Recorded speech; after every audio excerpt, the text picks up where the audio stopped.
This is my first reaction to Demon Slayer Infinity Castle Part 1. I had no idea there's parts to this movie. And we're back. What's up guys, thanks for making it, take care. Thanks for tuning in. If you haven't already, hit subscribe down below so you can check out all the reviews, all the breakdowns on all the animes you're probably already watching. But odds are, you haven't even started watching these shows yet. This is the Demon Slayer Infinite Castle Part 1. I had no idea there's parts to this movie. If you haven't seen the movie yet, I'm definitely gonna spoil some stuff, so be aware. Spoiler, be aware.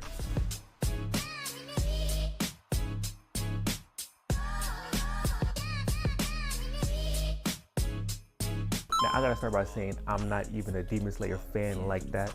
Not for real. Why don't you like Demon Slayer? What's going on? I say the most generic answer. I don't like all the colors in the fight scenes.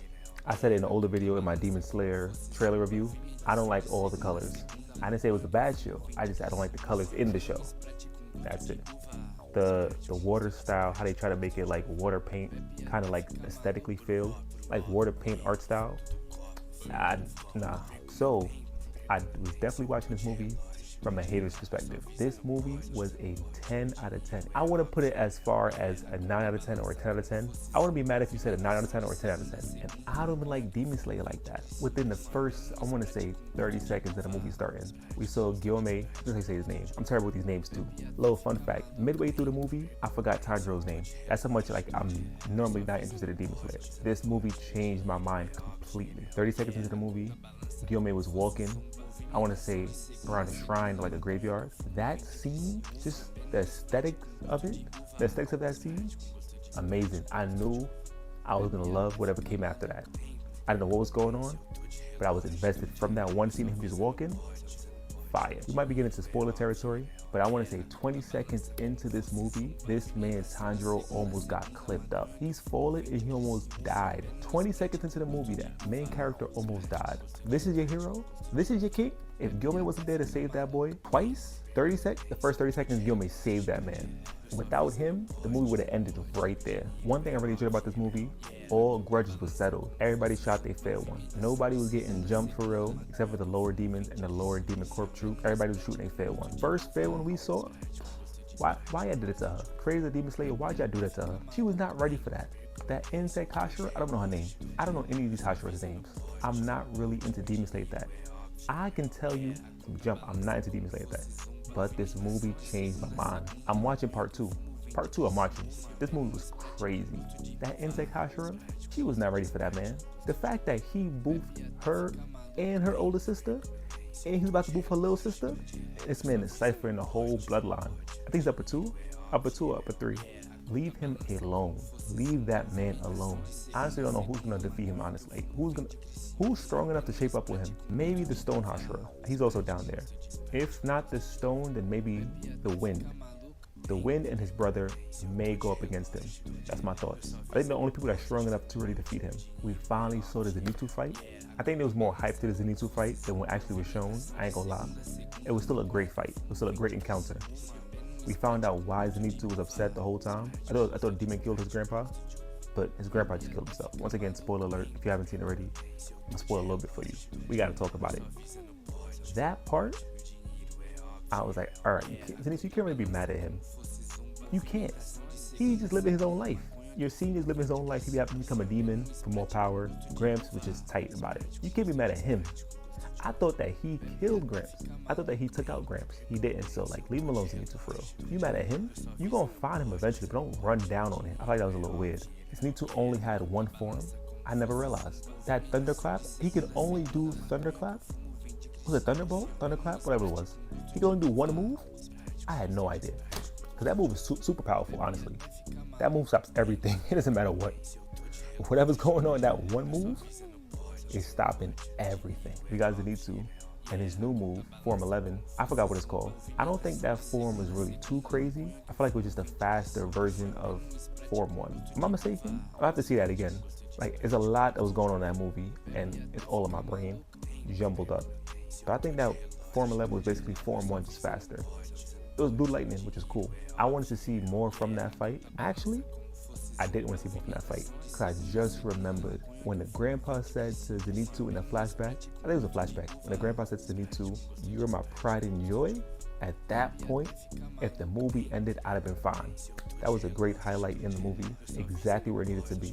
With that point, him doing the 11th form, I'd be like, all right, I came here to see what I wanted to see. I'm good. I'm going home. No end credits. I'm gonna see you later. But the movie continued. The transition of the battle storylines was perfect. At this point in the movie, I want to see like 20 minutes in. First off, I don't know how long this movie was. I feel like it's like a 3-hour movie. I was just captivated. At this point in the movie, I knew it was gonna be perfect. The transition from the insect, first of all, the transition from him falling to the insect Hashira to the Zenitsu fight, everything was smooth. And for the first time, these Demon Slayer corpse people, the little grunts, they did not look sorry at all. They was fighting demons, finally. Throughout the whole Hashira training arc, these people look like scrubs, but they finally looking like a little decent. They out here taking off heads of demons, cutting them out. Now we get into the later half of the movie, my personal favorite. I'm gonna tell you why it's my personal favorite too. Y'all saw Tanjiro doing the fake rainbow sword move. I guess you can call it a sword move. All that was Shadow Clone.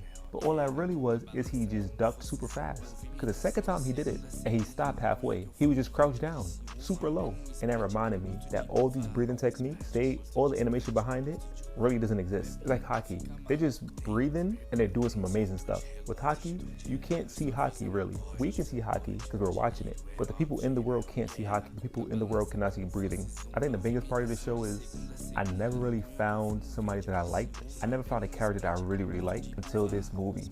I think everybody and their grandma now likes Akazawa. I want to say his name is Akazawa or Akawa. He got nothing but hands, feet, and fighting spirit. That's all he needs in this world. I really want to understand how crazy Tanjiro is. This man Tanjiro screamed away his only advantage. He walking up behind him, about to take off his head, and then scream, "I'm gonna now cut off your head. Be ready."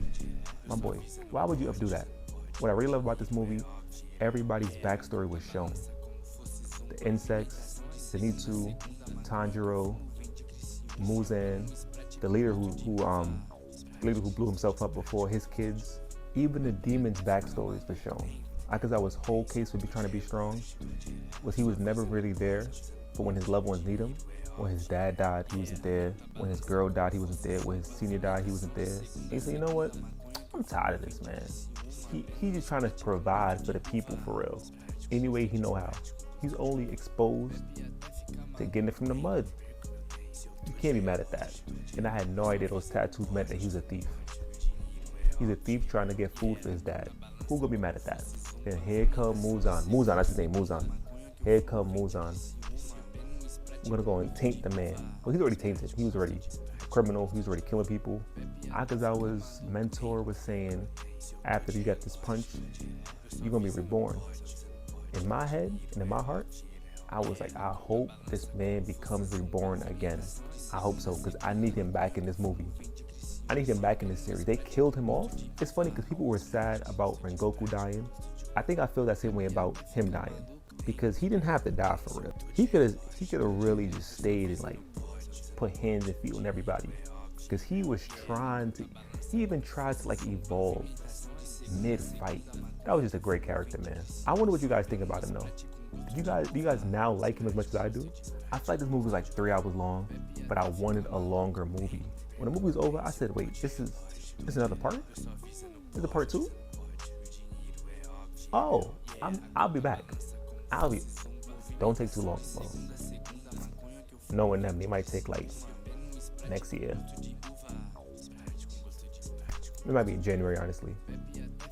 Don't take too long though, because I want to see what happens next. I'm not even a Demon Slayer fan for real, but this movie, 10 out of 10.